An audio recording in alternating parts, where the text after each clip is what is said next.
সংস্থাগুলির বড় জয়, কেন্দ্রকে ধাক্কা বম্বে হাইকোর্টের। দেশের টেলিকম শিল্পে বড় স্বস্তির খবর।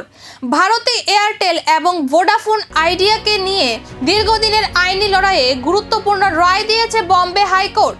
আদালত কেন্দ্র সরকারের আরোপিত ওয়ান টাইম স্পেকট্রাম চার্জ ওটিএসসি সম্পূর্ণভাবে খারিজ করে দিয়েছে। 2012 সালে কেন্দ্র সরকারের অতিরিক্ত স্পেকট্রাম ব্যবহারের জন্য টেলিকম সংস্থাগুলির উপর এককালীন চার্জ চাপিয়েছিল এবং সেই চার্জকে 2008 সাল থেকে কার্যকর করার সিদ্ধান্ত নেওয়া হয়। কিন্তু আদালতের পর্যবেক্ষণ সরকারের এই সিদ্ধান্তের পক্ষে পর্যাপ্ত আইনি ও চুক্তিগত ভিত্তি ছিল না। ফলে সংশ্লিষ্ট সমস্ত দাবি, নোটিশ ও পরবর্তী পদক্ষেপ ও বাতিল হবে বলে ঘোষণা করা হয়েছে।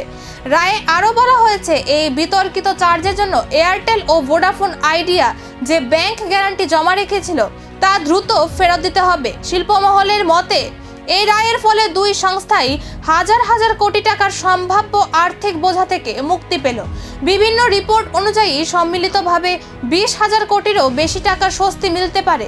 বিশেষ করে ঋণের চাপে থাকা ভোডাফোন আইডিয়ার জন্য এই রায়কে লাইফলাইন হিসাবে দেখা যাচ্ছে। রায় প্রকাশের পর শেয়ার বাজারেও ইতিবাচক প্রতিক্রিয়া দেখা যায়। বিনিয়োগকারীদের আস্থা বাড়ায় এয়ারটেল ও ভোডাফোন আইডিয়ার শেয়ারের দাম ঊর্ধ্বমুখী হয়। তবে এই রায়ের পর সরকারের পরবর্তী পদক্ষেপ কি হবে? উচ্চ আদালতের এই ধাক্কার বিরুদ্ধে কি বড় কোনো আইনি লড়াই শুরু হবে? সেই দিকেই এখন নজর টেলিকম মহলের।